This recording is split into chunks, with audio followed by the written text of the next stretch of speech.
Olá, amigos! Mais uma vez estamos de volta com todos vocês, trazendo o Apocalipse, onde o fim é o começo.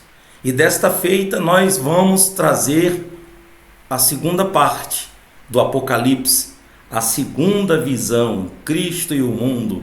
Nesse capítulo do livro da página 87, nós vamos estar falando para todos vocês sobre coisas reveladoras que estão nas páginas desse livro Apocalipse, onde o fim é o começo. Estou aqui com o meu amigo, irmão, Dr. José Luiz. Deus abençoe você, amigo. Olá, pastor Genival Lira, tudo bem com o senhor? Um forte abraço, o senhor, a sua família, todos os ouvintes que aos sábados estão aqui conosco também, estudando a palavra, né, compartilhando conhecimento, aprendendo a respeito da escatologia bíblica, a respeito dos eventos do final dos tempos. Hoje nós começamos, pastor Genival, uma série de vídeos, né, em que trataremos agora sobre uma nova perspectiva do Apocalipse. Se nos vídeos anteriores nós tratamos a respeito da visão de Cristo com as suas igrejas, as cartas às 7 igrejas, a partir deste ponto em diante nós trataremos da relação de Cristo com o mundo. E a partir do capítulo 4 até o capítulo 15 do livro do Apocalipse, nós teremos algumas revelações que são trazidas, alguns temas específicos que são trazidos, embora tenha suas relações também com as igrejas, mas agora sobre uma nova ótica. Nós podemos observar, pastor Genival, o mesmo objeto sob várias perspectivas. Eu posso verificar esta água aqui, por exemplo, e o senhor pode estar vendo aqui escrito passa 4. Aqui do outro lado você está vendo um código de barras. E a mesma coisa o Apocalipse, ele é visto sobre vários pontos, sobre várias perspectivas, e também à luz do que o próprio autor do livro escreve, que é João, e as revelações que lhes são trazidas. Nessa parte inicial aqui do capítulo 8 do livro Apocalipse, aonde o fim é o começo, esse livro que já foi lançado, que já está à venda, você, amigo ouvinte, que está aqui nos acompanhando, que quiser adquirir o livro do Apocalipse, aonde o fim é o começo, nós teremos o link aqui nas descrições, no qual você poderá clicar no site, acessar o site, verificar lá os capítulos, as informações a respeito do livro, e poderá também adquiri-lo de forma eletrônica, formato PDF ou formato e-book. E aqueles que desejam adquirir o livro Apocalipse, onde foi o começo, de forma física, poderá entrar em contato conosco através do celular que estará aqui na descrição, certo? Capítulo 8 do livro, nós tratamos sobre esta segunda visão. Primeiro, uma parte introdutória, pastor Tinival, nós trataremos sobre uma visão geral do capítulo 4 ao capítulo 15 e 16 do Apocalipse, é uma introdução a esse tema, a essa perspectiva. E em seguida, ainda nesta live, nós trataremos sobre a primeira visão de João, que é a visão do trono. Para só então, na próxima live, nós entrarmos a respeito da comissão do Cordeiro. Então, vamos lá, pastor Genival, página 87 do livro Apocalipse, aonde o fim é o começo. Então vamos lá. Segunda visão, Cristo e o mundo, capítulo 4, verso 1 ao capítulo 16, versículo 21. Neste capítulo iremos tratar sobre a relação de Cristo com o mundo, como Cordeiro de Deus, aquele que se entregou na cruz em favor de muitos. Do capítulo 4 até o capítulo 15 do livro do Apocalipse, temos o contar da história bíblica desde o exílio até a queda do sistema babilônico. Após o advento dos selos, o tocar das trombetas e o derramamento das taças. Essa parte do Apocalipse é alvo de muitas discussões no âmbito escatológico, principalmente no que diz respeito à sua interpretação. Muitos interpretam de forma literal e futurista, com eventos catastróficos acontecendo a nível mundial, com o surgimento do anticristo, na última semana das 70 semanas de Daniel, a marca da besta e o castigo das nações. Outros a interpretam como eventos que acontecem no primeiro século, como o conceptário do período de exílio, de forma preterista e sequencial, de forma que a profecia relataria os acontecimentos contemporâneos naquela época. Porém, com a linguagem simbólica, para que os perseguidores não destruíssem os cristãos. Os historicistas, de igual modo, entendem que os eventos apocalípticos vão acontecendo paulatinamente ao longo da história até os dias de hoje, fazendo conexão com eventos específicos e históricos. E, por fim, os idealistas interpretam como sendo a luta espiritual da Igreja de Cristo contra as forças do mal, resultando no triunfo messiânico. O que importaria seria a ideia, a mensagem de perseverança implícita em cada passagem bíblica. Nós vamos começar cada ponto desse capítulo desde o livro, de modo a alcançar, ainda que resumidamente, o raciocínio de cada corrente escatológica. No geral, é importante compreender o livro do Apocalipse como sendo a história da dispensação cristã, considerando o período da primeira até a segunda vinda de Cristo e a consumação de todas as coisas, sendo a história contada 7 vezes de forma paralela e recapitulativa, porém progressiva, apresentando elementos preteristas, historicistas, futuristas e idealistas, sem deixar de acrescentar em cada repetição novos detalhes e destaques. Isso, então é uma parte introdutória, né, do livro aqui, a respeito desse capítulo 8, segunda visão, Cristo e o Mundo, do livro Apocalipse de Fim ao Começo, em que aqui nós fazemos um panorama, inclusive daquilo que nós já falamos a respeito da hermenêutica, da escatologia bíblica, sobre as correntes que interpretam o Apocalipse. Então, como agora nós estamos entrando, a partir das cartas às igrejas, nós estamos já entrando nas revelações dadas a João, como a visão do trono, a comissão do Cordeiro, daqui a pouco entraremos nos 7 selos, na visão da grande multidão, dos 144 mil selados, das 7 trombetas, depois teremos a visão de João Livrinho, a mulher e o dragão, as 2 testemunhas. Falaremos também a respeito sobre a besta que emerge da terra, a besta que emerge do mar, a grande meretriz. São vários temas que nós falaremos dentro dessa temática, dentro dessa perspectiva da relação de Cristo e o mundo, e que é importante que o ouvinte ele remeta ao estudo da hermenêutica bíblica ou da escatologia, das correntes escatológicas que estudam o Apocalipse, para que ele compreenda tudo que nós falaremos daqui em diante. Então, nós já tivemos uma live, em lives anteriores, uma live específica sobre preterismo, historicismo, futurismo e idealismo. Então, aqueles que ainda não conseguiram pegar muito bem do que se trata essas correntes, podem voltar nessa live que nós já fizemos, em data anterior, tem a playlist aqui também nas descrições, volte, assista. Aqueles que já têm o livro, que já adquiriram o livro, pode voltar, folhear o livro lá na parte onde trata sobre as 4 correntes.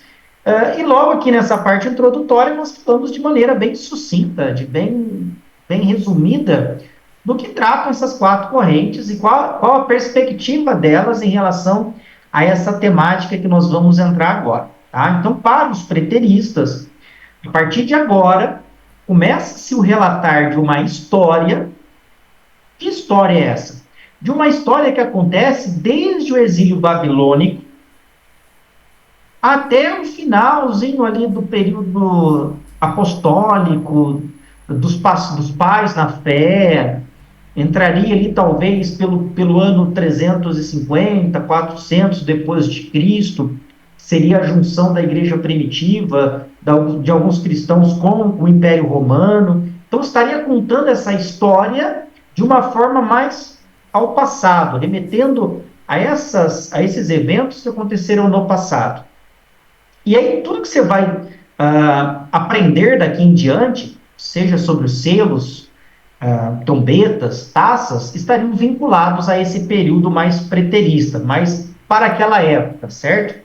E aí temos variações entre preterismo radical e preterismo não radical, ou moderado, e acreditaria que grande parte se cumpriu naquele período, porém alguns eventos ainda estariam por acontecer, a partir do capítulo 19 de Apocalipse, né? Estariam mais para o futuro. Nós temos essa visão, que seria uma visão historicista, que tem uma visão um pouco diferente dos preteristas. Para esses, os historicistas, o que nós começaremos a contar, né, todos os eventos que estão aqui descritos em Apocalipse, do capítulo 4 até o 15, 16, 17, estariam relatando eventos que acontecem ao longo dos tempos, não necessariamente nos primeiros séculos, mas eles aconteceriam ao longo dos tempos até chegar aos dias atuais. Para os futuristas, esses eventos que trataremos daqui em diante são eventos que irão acontecer apenas no futuro. São eventos relacionados ao futuro. Então, tanto a comissão do Cordeiro, selos, trombetas, taças, seriam eventos específicos para o fim dos dias, né, o futuro. E temos também os idealistas, que compreendem que não importaria o momento, né, se foi no passado, se foi durante a história, ou se foi no futuro, o que importa é a ideia que o Apocalipse traz, que seria essa luta entre o bem e o mal, entre Cristo, a igreja de Cristo, e o dragão, que é Satanás, e a vitória triunfal de Cristo sobre o inimigo, sobre Satanás. Certo? Então, passado esse resumo, para que o ouvinte possa se situar dentro de cada uma dessas correntes, e aí talvez pergunte qual é a corrente certa. Não somos nós que vamos definir para o ouvinte qual é a corrente certa. Cada um vai se filiar a uma corrente, desde que dentro dessa corrente que a pessoa ouça, aprenda e se filie, ela tenha a humildade e a coerência, né? Humildade para quê? Para compreender que ela pode talvez não ter a razão 100%, e também conhecer as demais correntes, né? Saber que desde que haja uma coerência, um raciocínio, né, muito bem conectado em cada um dos eventos, não haveria nenhum problema, desde que ele aprenda todas as 4 correntes, e até mais se tiver, e esteja preparado para os eventos do final dos tempos, certo? E é comum, Luiz, a gente ouvir pessoas a dizerem assim, mas para que isso? É normal você ouvir pessoas, até mesmo pregadores, eu já ouvi pregadores, pastores, dizer que não interessa, porque o povo é muito profundo para o povo. E, ao mesmo tempo, eu vejo de que é interessante, é muito pertinente, por quê? Porque a gente tendo esse conhecimento, a gente vai poder ajudar as pessoas para que elas venham entender de que nenhuma dessas narrativas, ou se elas tender mais para o preterismo ou para o futurismo, isso jamais vai intervir na sua salvação. Porque o que é importante é ela saber, ela aprender e discernir, até para poder repassar para outras pessoas. Com certeza. E por que nós não optamos em definir uma corrente que seria a certa, né? Porque realmente a Bíblia ela não deixa clara, de forma clara e evidente, qual é a interpretação mais correta. Tanto é assim que a igreja do primeiro século era uma igreja que interpretava os eventos escatológicos de forma preterista. Aí nós tivemos algumas igrejas ali nas grandes missões, como igrejas adventistas, mais presbiterianas, as tradicionais, que se vinculavam à interpretação historicista. E a partir do movimento neopentecostal, do movimento pentecostal, a partir de 1908, nós tivemos uma adesão muito grande à ideia futurista da leitura do Apocalipse. Então, assim, quem está certo, quem está errado? Que o Espírito Santo possa te conduzir através desse estudo, né? Nós colocamos de forma sucinta e clara cada uma das correntes para que o Espírito Santo possa te guiar. E mesmo que você se filie a uma, você consiga compreender e respeitar as demais, certo? Então, avançando aqui no estudo, né, pastor Genival, o que foi dito aqui, que é importante compreender no finalzinho da página 88, no geral, e aí resumindo tudo isso que nós falamos, é importante compreender o livro do Apocalipse como sendo a história da dispensação cristã, considerando o período da primeira até a segunda vinda de Cristo e a consumação de todas as coisas, sendo a história contada 7 vezes de forma paralela e recapitulativa, porém progressiva, apresentando elementos preteristas, historicistas, futuristas e idealistas, sem deixar de acrescentar em cada repetição novos detalhes e destaques. Esse parágrafo aqui, ele resume tudo que nós falamos, tudo que nós tratamos de hermenêutica, de escatologia. Como que eu devo agora me preparar para estudar os próximos passos? Compreendendo isso, que o Apocalipse, ele conta a história desde o início até o final. E aí, mas quem está certo são os futuristas? Eles estão errados? Não. Muitos dos eventos são para o futuro, mas não tem nada para o passado? Sim, tem coisas para o passado. Não tem nada de história? Tem. Eu posso tirar coisas boas e boas interpretações de cada uma das correntes. Então é isso que está dizendo este último parágrafo. Que eu posso, enquanto um intérprete ou um aprendiz da palavra de Deus, retirar dessas correntes escatológicas que há de bom e que há de melhor em cada uma delas. E o Apocalipse, ele vai contando as suas histórias, as suas revelações a João, de forma recapitulativa, ou seja, ele repete a história. Então, por qualquer das correntes que você for se filiar, digamos assim, o Apocalipse ele vai contar de forma repetitiva a história. Mas como assim? Quer dizer, então, que quando eu leio as taças, estão se repetindo... quando eu leio a respeito dos selos, estão se repetindo as trombetas? Estão se repetindo as taças? Estão se repetindo as igrejas? Estão se repetindo o milênio? O que vocês estão querendo dizer a respeito desta forma paralela, recapitulativa, porém progressiva? É que a Bíblia ela se utiliza muito disso.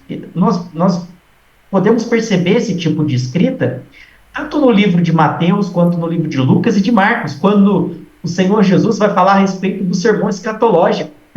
Ele utiliza dessa forma recapitulativa. Em Lucas isso fica mais evidente, né? Quando ele fala a respeito do princípio das dores. Aí ele fala, olha, mas olhai por vós mesmos, que antes disso te perseguirão. E quando vires Jerusalém cercada, então ele começa pelo final, aí depois ele vai para os discípulos, aí depois ele fala do cerco a Jerusalém do ano 70, ele faz essa ida e volta temporal, e às vezes para fazer essa ida e volta temporal, ele faz a recapitulação de pequenas partes da história. Isso vai acontecer na visão da mulher, né? Primeira visão da mulher, que é vista sobre 12 estrelas, vestido do sol, a lua, e aí vai dizer que gerou um filho. Ali está contando a história de Jesus Cristo. Nós temos algumas interpretações possíveis, mas ali vai contar a história de Jesus Cristo, né, do seu nascimento, e aí o dragão vem perseguir, etc. Nós vamos ter uma live para tratar sobre esse assunto. Mas só para que você entenda, ele vai fazer essa recapitulação de eventos. Então é importante que você esteja atento a esse método de escrita que era utilizado naquela época, para que você não acredite ou não pense que o Apocalipse foi escrito de forma cronológica. Certo, pastor Genival? O Apocalipse não foi escrito de forma cronológica. Ele há um avanço. Cada recapitulação há um avanço, mas ele não foi escrito de forma cronológica. Então isso é importante que o ouvinte possa compreender. E sobre as dispensações, né, que foi falado também neste parágrafo, há uma nota remissiva explicando a respeito das 7 dispensações. Se o senhor quiser falar a respeito das dispensações. Tá bom. Antes de nós começarmos a falar, eu até gostaria de mostrar para as pessoas, dizer para as pessoas, de que não há necessidade também dessa discussão dentro dessas narrativas, preterismo, idealismo, historicismo, futurismo, até porque elas estão interligadas. O que vai ser o futurismo sem o preterismo? E o que vai ser do historicismo para contar a história? Porque é mais para contar a história. O que diverge um pouco e sai um pouco é o excesso de simbologia que tem o idealismo.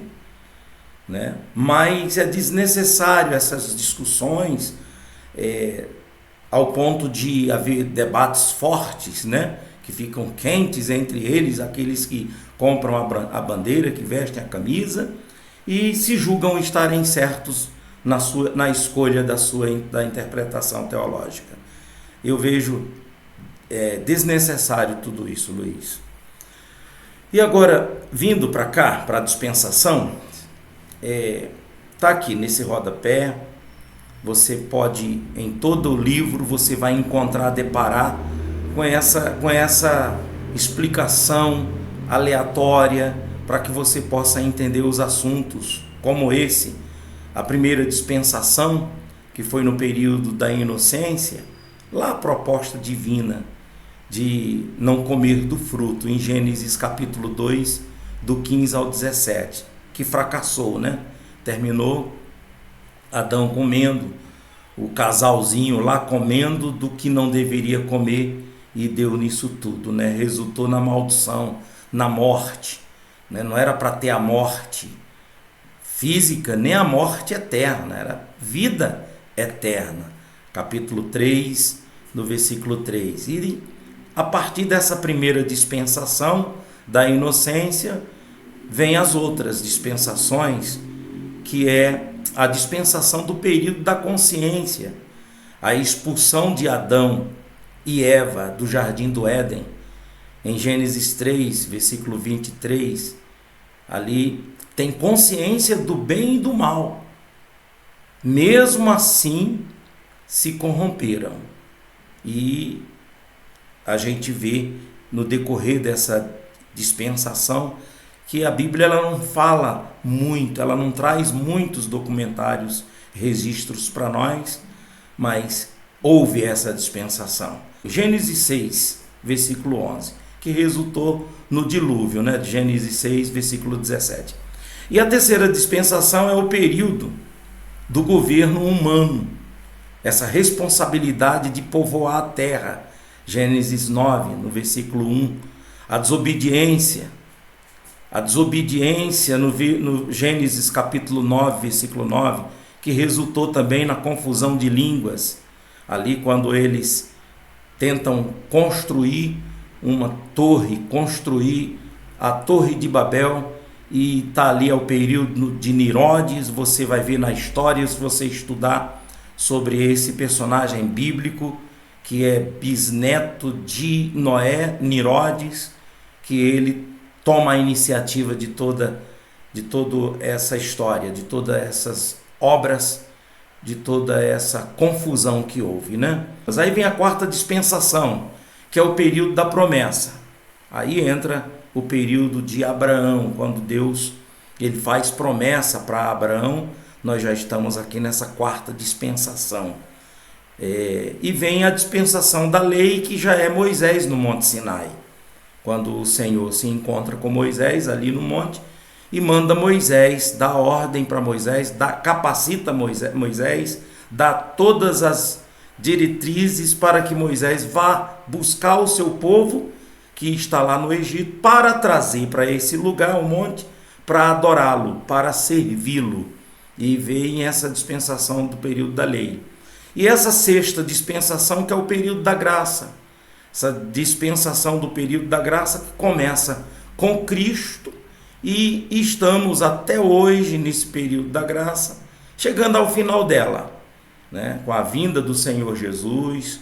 Então nós teremos o final dessa dispensação, e com a vinda dele nós começaremos também essa próxima dispensação do período do milênio, Luiz. Bem explicado aí pelo pastor Genival, né? Eles que dividem o período histórico, né, do povo, da nação humana, em dispensações, e aí seriam 7 dispensações, e finalizaria a sétima dispensação com o milênio. E aí nós teremos uma live também que trataremos sobre o milênio, algumas possíveis interpretações sobre este milênio, tá? Mas aí seria uma live específica, que é só um resumo, para que aqueles que estão lendo o nosso livro Apocalipse, onde fica o começo, quando nós falamos sobre dispensação, mas o que é dispensação, e pode vir aqui na nota de rodapé e entender essa didática aí, certo? Dito isto, vamos iniciar este capítulo pela comissão do Cordeiro, e pago o preço pago na cruz, a ascensão e a glória do Messias. Na página 89, nós faremos aqui a leitura do capítulo 4 do Apocalipse, em que trataria da visão de João a respeito do trono, a visão do trono de Deus, a visão celestial ali do trono de Deus. E no próximo vídeo nós trataremos sobre a comissão do Cordeiro propriamente dito, que é do capítulo 5 de Apocalipse. Então vamos lá, pastor Genival, capítulo 8.1 do livro Apocalipse, onde foi o começo, página 89. Tá. Então vou começar só para a gente pegar aqui o fio da meada, 8.1, comissão do Cordeiro, capítulo 4, verso 1 ao capítulo 5, verso 14. No capítulo 4 do livro do Apocalipse, João descreve a visão que teve do trono de Deus, dos 4 seres viventes e dos 24 anciãos. Então tem aqui as referências bíblicas para quem está acompanhando na tela. Vamos ao texto canônico. Depois destas coisas, olhei e eis que estava uma porta aberta no céu. E a primeira voz, que como de trombeta ouvira falar comigo, disse: sobe aqui e mostrar-te-ei as coisas que depois destas devem acontecer.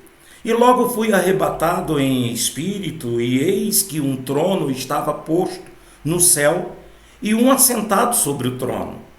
E o que estava assentado era, na aparência, semelhante à pedra jaspe e sardônica, e ao arco celeste estava ao redor do trono, e parecia semelhante à esmeralda.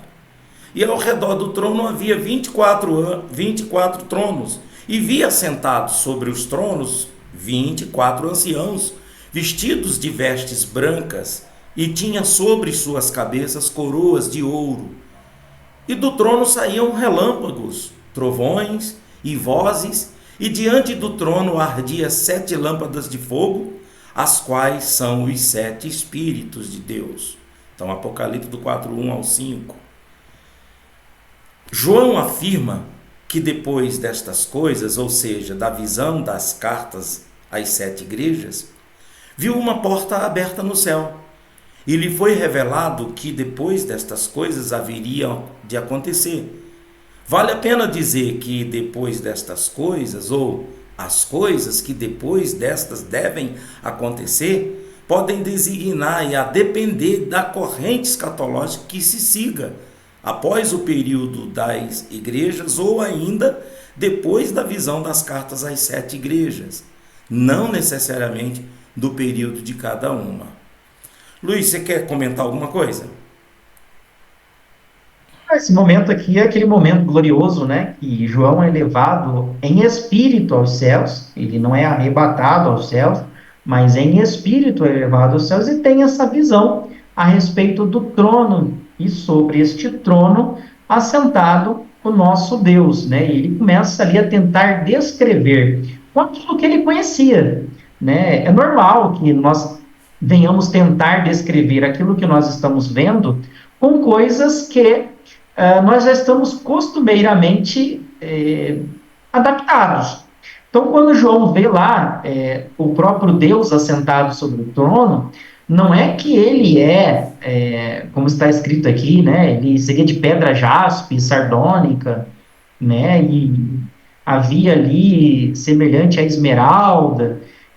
Ele está dizendo que parece, ele não consegue descrever aquilo que ele está vendo de forma exatamente como é, e sim faz comparações. Tanto é assim que ele mesmo diz, olha, logo fui arrebatado em espírito, e eis que havia um trono posto no céu, e assentado sobre o trono, e o que estava sentado era na aparência semelhante à pedra jaspe e sardônica.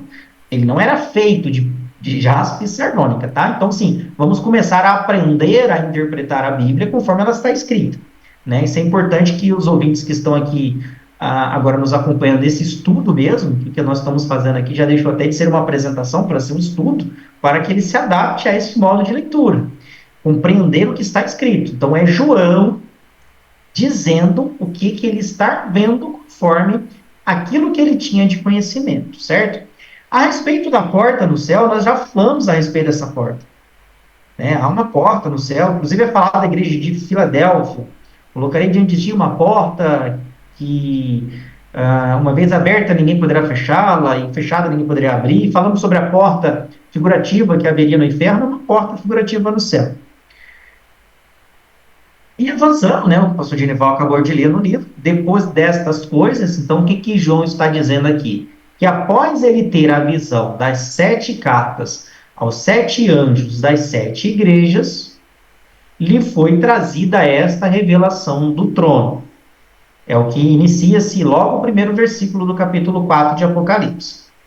Logo em seguida, ele vai falar, depois as coisas, venho revelar as coisas que depois destas devem acontecer.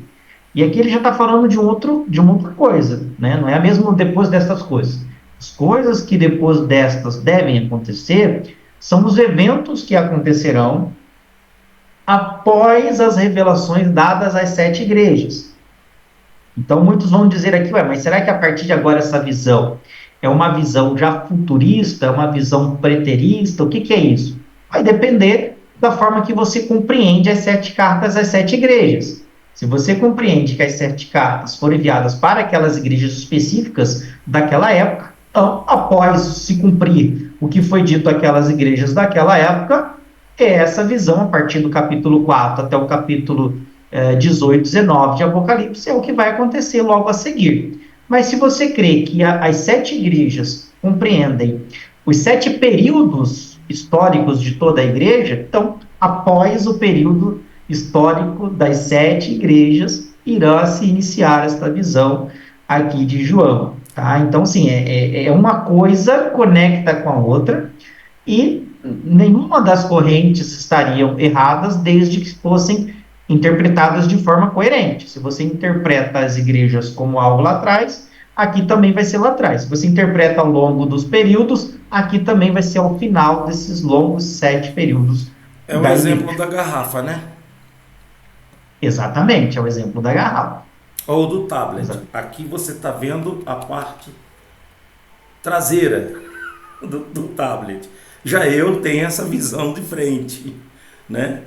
Então, é por isso que a gente traz esse livro, para que, de uma forma didática, as pessoas elas venham ter noção dessas interpretações, dessas narrativas. E eu gostaria de até aproveitar o momento de dizer para todos vocês que estão aqui assistindo, acompanhando conosco semanalmente, uns participam na live ao vivo, você que está aí participando agora, eu gostaria do seu comentário, o que você está achando do estudo, dessas videoaulas, você está aprendendo, está sendo importante para você? Seria bom você também, sempre quando receber o link, o vídeo, você abrir já dando um like, dando um joinha, porque o YouTube, a plataforma, ela trabalha dentro desses números, né? Quanto mais joinha, quanto mais participação, quanto mais interação, mas eles impulsionam o vídeo para outras pessoas. Para as pessoas que o assunto é interessante, ele já vai impulsionar diretamente para eles. Então é muito importante essa sua participação. E se inscreva no canal quem ainda não é inscrito. Como o Luiz já falou no início, o livro ele já foi lançado, esse livro Apocalipse, onde o fim é o começo. Se você quiser adquirir esse livro, você entra em contato conosco. Se você quiser o livro digital, nós já temos os links para poder você participar, ler, acompanhar aqui o estudo com a leitura no livro digital. E também para você que não tem acesso ao livro, se você volta ali, lá na playlist, entra aqui no canal e você vai na playlist, nós temos desde a primeira videoaula até agora. E assim nós estamos trazendo para todos vocês, porque foi uma das cobranças que o Senhor, o Espírito Santo nos cobrou quando nós estávamos bem no início dessa obra, desse trabalho, justamente para levar para as outras pessoas aquilo que ele está nos dando, que é muito parecido com o que ele falou com João. João, escreve todas essas coisas e fala para as igrejas. E nós estamos aqui, Luiz, cumprindo a nossa missão. Exatamente. E esse privilégio, né, que João teve de ver o próprio Deus, como está escrito aqui na página 91, a partir do segundo parágrafo, diz assim: veja, naquele tempo, também havia um trono implacável aqui na terra. Era o trono do imperador romano. João é levado aos céus para compreender que existe um trono acima de todos os tronos, e diante dele todos os demais são insignificantes. Então, João estava exilado na ilha de Patmos, sob o jugo de um trono, só que um trono humano, que seria o trono do imperador romano, e tem uma visão de um trono celestial que está acima de todo trono. E o que estava sobre o trono tinha a aparência semelhante à pedra jaspe sardônica, sendo que o arco celeste ao redor do trono era muito parecida com a esmeralda. João compara o Deus Pai com algumas cores de pedras preciosas. Sequer se atreve a tentar descrever Deus, mas faz ali alguns comparativos. Sobre esse tema, pastor Genival, se eu puder abrir, mostrar aqui na tela para a gente, Isaías capítulo 6, este mesmo privilégio que João teve lá na ilha de Patmos, de ver o trono de Deus, Isaías também teve, tanto Isaías quanto Daniel. Vamos ver a primeira referência em Isaías capítulo 6, versos 1 ao 4, que diz assim: no ano em que morreu o rei Uzias, eu vi também ao Senhor assentado sobre um alto e sublime trono, e a cauda do seu manto enchia o templo. Serafins estavam por cima dele. Cada um tinha 6 asas. Com 2 cobriam os seus rostos, com 2 cobriam os seus pés, e com 2 voavam. E clamavam uns aos outros, dizendo: Santo, Santo, Santo é o Senhor dos exércitos. Toda a terra está cheia da sua glória. E os umbrais das portas se moveram à voz do que clamava, e a casa se encheu de fumaça. Então, esta é a visão que Isaías teve, e também do seu modo de vista, do seu modo de conhecer, que está explicando a visão que ele tem do trono. A visão do trono de Deus e dos serafins, que tinham 6 asas e que ficavam sobre o trono. Acima, né, assentados sobre o trono do próprio Deus, e acima do próprio Deus ficavam ali os serafins, em adoração a Deus, louvando, dizendo: Santo, Santo, Santo é o Senhor.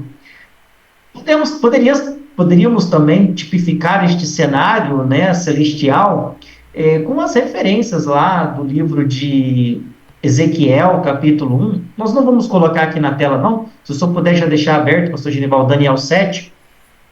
Mas aquele ouvinte que quiser depois ver Ezequiel, capítulo 1, lá vai falar dos querubins. Os querubins, sim, eles ficam abaixo do trono, sustentando o trono de Deus. São as funções dos anjos, né, neste cenário celestial. Tenho certeza aí, o pastor Genival gravará uma live, eu não sei se já tem gravado, sobre a angiologia, né, que é um tema bem interessante também. E quem tiver curiosidade, depois, se já tiver gravado, depois só coloca aqui nos comentários, pastor Genival. Se não tiver, grava, que é bem interessante isso. E lá em Daniel, capítulo 7, temos a visão de Daniel a respeito desse cenário celestial, do trono também, né? Lá em Daniel capítulo 7, versos 9, diz assim: eu continuei olhando até que foram postos uns tronos e um ancião de dias se assentou. Volta a dizer que é Daniel falando. Ele não sabe quem é que está sentando sobre o trono. Ele equipara. O que se parece esse que está sentado sobre o trono? Um ancião de dias. Ele se aparenta ser uma pessoa, um ancião de dias. A sua veste era branca como a neve. Não era de neve, era branca como a neve. E o cabelo da sua cabeça como a pura lã. E o seu trono era de chamas de fogo, e as suas rodas de fogo ardente. Um rio de fogo manava e saía de diante dele. Milhares e milhares o serviam, e milhões assistiam diante dele. Assentou-se o juízo e abriram-se os livros. Olha a visão que Daniel está tendo. Olha como Daniel teve várias visões que estão também descritas no livro do Apocalipse. Nós já falamos sobre a visão de Daniel, no capítulo 2, sobre aquela grande estátua, né, que ali fala sobre os 4 reinos, e ao pé, ao final dos 4 reinos, uma pedra que vem a se tornar um grande monte. Aqui em Daniel 7, também, Daniel está tendo uma visão também de Apocalipse. A visão do trono e a visão do próprio Deus assentado no trono, abrindo livros para iniciar o quê? O juízo, que é o que nós trataremos aqui no livro do Apocalipse. Só que esta é a visão celestial do trono, sob a visão do profeta Daniel. E lá no versículo 11, ainda do capítulo 7, Daniel diz: Então estive olhando por causa da voz das grandes palavras que o chifre proferia. Estive olhando até que o animal foi morto e o seu corpo desfeito, e entregue para ser queimado pelo fogo. E quanto aos outros animais, foi-lhes tirado o domínio, todavia foi-lhes prolongada a vida até certo espaço de tempo. E eu estava olhando nas minhas visões da noite, e eis que vinha nas nuvens do céu um como o Filho do Homem. Aleluia, né, pastor Genival? Glória. Agora é a visão do Filho. Né? Daniel, no versículos próximos aqui, tem a visão do Pai e tem a visão do Filho. Olha que maravilha. E eu estava olhando nas minhas visões de noite, e eis que vinha nas nuvens do céu como o Filho do Homem. E dirigiu-se ao ancião de dias, e o fizeram chegar até ele. Olha a comissão do Cordeiro, que nós falaremos na próxima live. Capítulo 5 de Apocalipse está descrito aqui, nesses pequenos trechos da visão de Daniel, capítulo 7, do versos 9 ao 14. E lá no versículo 14, para fechar Daniel, e foi-lhe dado o domínio, a honra e o reino, para que todos os povos, nações e línguas o servissem. E o seu domínio é um domínio eterno, que não passará, e o seu reino tal, que não será destruído. Aleluia, mais uma vez. Glória É a Deus. glorioso. Visão, é uma honra ter essa visão do trono de Deus. Agora, tem como não ser tendente ao futurismo? O que Não, seria? porque assim, obviamente nós não vamos iniciar um debate aqui de correntes, né?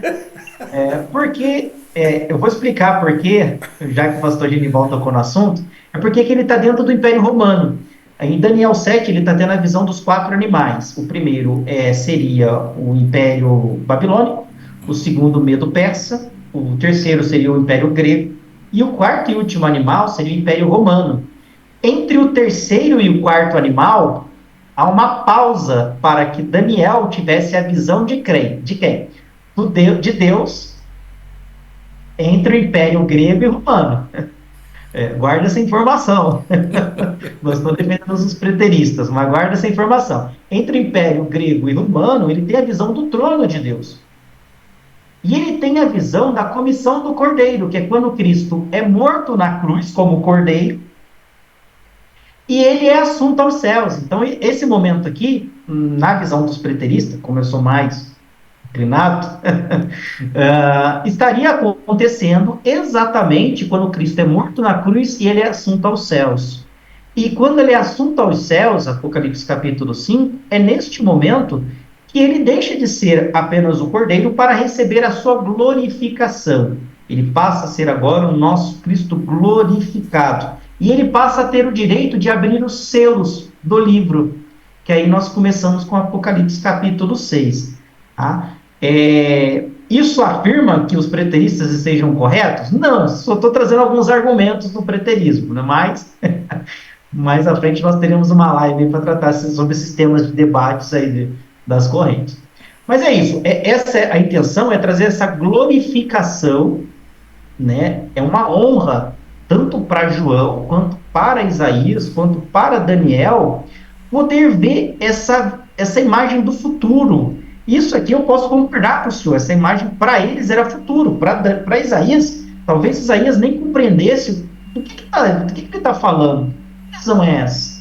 Porque ele não sabia, né? Era apenas uma profecia de que viria o Messias. Era uma profecia de que haveria um cordeiro, né? Então, tanto para Isaías quanto para Daniel, isso era. Já para João, não. Já para João, é uma perspectiva diferente, porque ele já sabia a respeito do cordeiro que é Cristo. Agora, é um privilégio também muito grande para nós essas revelações. Por isso que a gente volta lá no capítulo 1 de Apocalipse, quando ele se apresentando, ele diz que todas essas coisas iriam revelar aos seus servos. É glorioso. E não tem como, né, a pessoa estudar a palavra e não se fortalecer, né? Ela não se fortalecer, o Espírito Santo ali está ali falando com ela, e a pessoa ela não se fortalecer com esses estudos, aqueles que lutam contra o estudo, achando que interpretam de forma errada, né, que a palavra mata, mas o Espírito vivifica, essa é uma interpretação errada desse versículo. Pelo contrário, aqui está dizendo que se você ler a palavra sem interpretá-la, é isso que está dizendo. Quando eu pego a palavra e leio em versículos isolados, ela mata, eu concordo.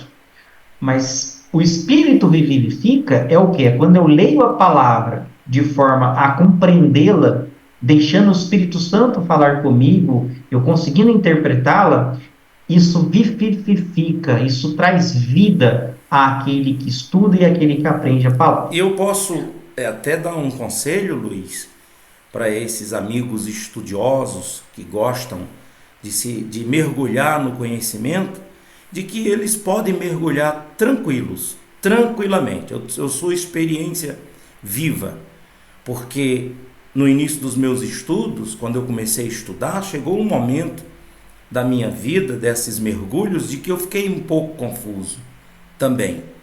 E aí, essa confusão que houve, essa experiência que eu tive, é justamente para essas pessoas entenderem de que ela pode mergulhar desde o momento que ela não solte a mão de Jesus. Porque ela pode mergulhar no conhecimento da palavra de Deus, das teologias, seja sistemática, seja bíblica, qualquer tipo de teologia, você pode ir com profundidade desde que você não solte a mão do Messias. Quero dizer, você fazer os estudos, se aprofundar, mas sempre está trazendo a interpretação, a conexão para Cristo, estando em Cristo.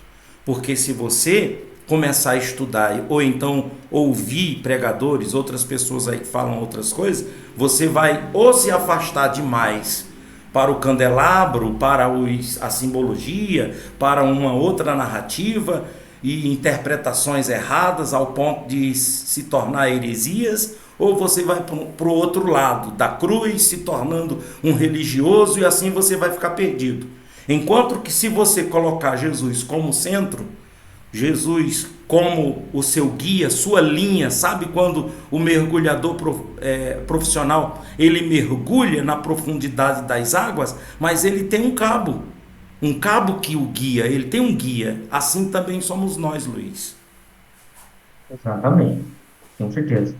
E Pastor Genival, só para poder concluir aqui, né, a nossa live, João ainda vê, dentro desse cenário celestial, 24 anciãos. Esses 24 anciãos teriam algumas interpretações possíveis, nós trazemos aqui no livro essas interpretações de quem seriam esses 24 anciãos. Alguns interpretam como sendo representantes ali dos 12 apóstolos, das 12 tribos de Israel, e aí 12 com 12, 24. Alguns dizem que são alguns mártires na fé, outros vão dizer que esses 24 anciãos seriam seres celestiais, né, e não representações aqui das nações de Israel, nem dos apóstolos, mas isso tudo está bem explicado aqui no livro, tá? E mais à frente ainda, a partir do versículo 6 do capítulo 4 de Apocalipse, há ainda a visão de quatro animais, né? Em Apocalipse capítulo 4, verso 6, vai falar da visão. E havia diante do trono um como mar de vidro semelhante ao cristal, e no meio do trono e ao redor do trono quatro animais cheios de olhos, por diante e por detrás. O primeiro animal era semelhante a um leão, o segundo animal semelhante a um bezerro, e tinha o terceiro animal o rosto como de homem, e o quarto animal era semelhante a uma águia voando. E os quatro animais tinham cada um de per si 6 asas, e ao redor por dentro estavam cheios de olhos, e não descansavam nem de dia nem de noite, dizendo: Santo, Santo é o Senhor. Então, novamente, nós podemos perceber essa glorificação a Deus. Além dos serafins, havia ainda outros quatro animais. Que quatro animais são esses? Nós já vamos falar aqui. E quantos animais davam glória e honra e ações de graças ao que estava sentado sobre o trono, ao que vive para todo sempre? Os 24 anciãos prostravam-se diante do que estava sentado sobre o trono e adoravam o que vive para todo sempre. E lançavam suas coroas diante do trono. Olha a honraria, né, dos 24 anciãos. Embora eles tivessem uma honraria, que era coroas de ouro sobre a sua cabeça, eles pegavam essas coroas no momento da adoração e lançavam suas coroas diante do trono, dizendo: digno é o Senhor de receber glória e honra e poder, porque tu criaste todas as coisas e por tua vontade são e foram criadas.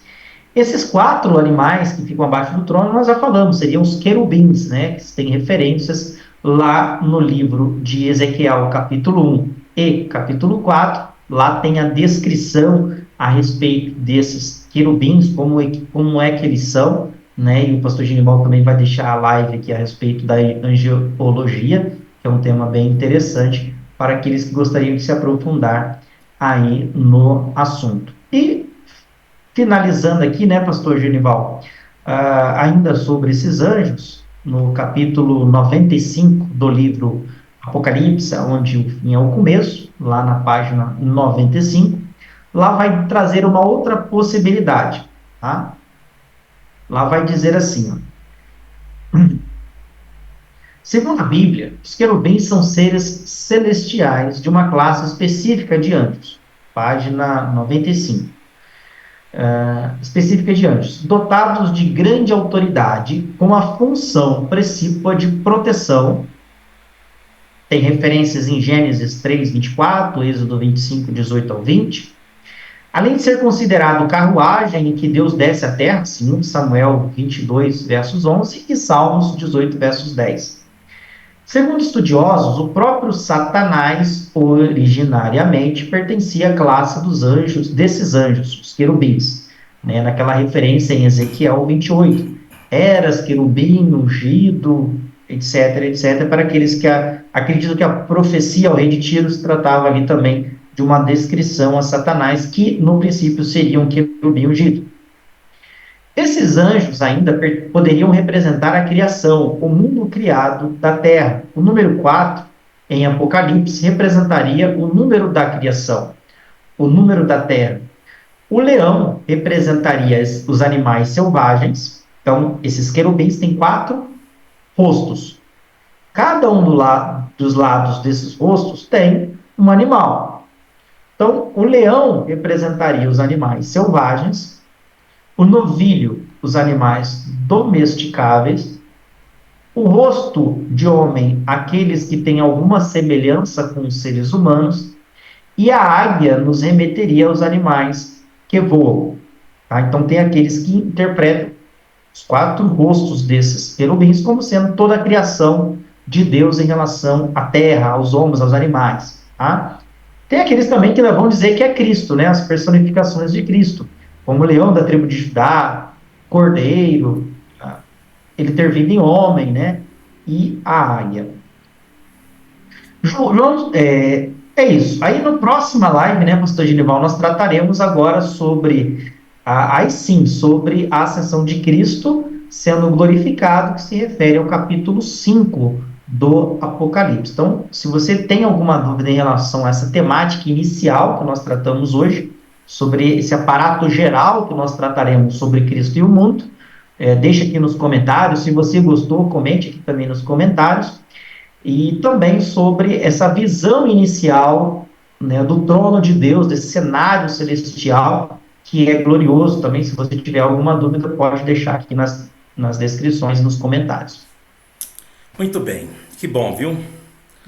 Muito bom. Eu quero agradecer a todos vocês que ficaram conosco até agora, até aqui.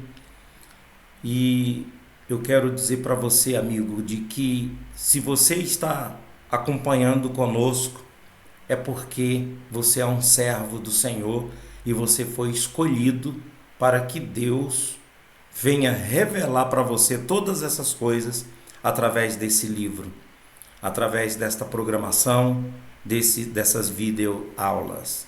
Não estou falando assim para você comprar o livro, mas estou falando assim para que você possa cada vez mais investir nesse sentimento que você tem, nessa vontade de querer aprender, pois foi Deus que efetuou dentro de você, tá bom? Quero agradecer também a todos vocês que têm mantido esse programa, vocês que têm feito suas doações, pessoas que agora estão tendo fé para que possam dizimar o ministério, que também é um programa patrocinado pelo Ministério É Tempo de Oração. E agradecer também ao nosso irmão, amigo, Dr. José Luiz, que tira o seu tempo para a gente estar aqui trazendo para você, embora a gente está fazendo uma coisa e já sendo recompensado, né, Luiz?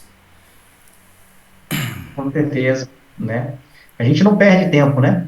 Nós estamos aqui ganhando tempo, É verdade. conhecendo, aprofundando e aprendendo aqui da palavra. Cada dia que a gente vem aqui compartilhar conhecimento, a gente também aprende um pouco mais aí das Escrituras e nos aproximamos cada vez mais aí de Deus. E no próximo nós vamos falar o que, Luiz? Nós vamos falar sobre a ascensão do Cordeiro, né? Capítulo 5 do Apocalipse. É uma temática bem legal, bem interessante. Tem muita gente que para na história ali de Cristo crucificado e não quer saber mais da história, aí vai lá para o Atos dos Apóstolos, já vai saber dos apóstolos o que está acontecendo aqui na Terra, mas algo bem interessante acontecendo lá no céu, depois que Jesus Cristo é crucificado na cruz. E é sobre isso que nós trataremos aí na próxima live, a ascensão de Cristo. Muito obrigado, Luiz. Obrigado a todos. Fiquem com Deus. Até o próximo. Tchau, tchau. Nosso abraço.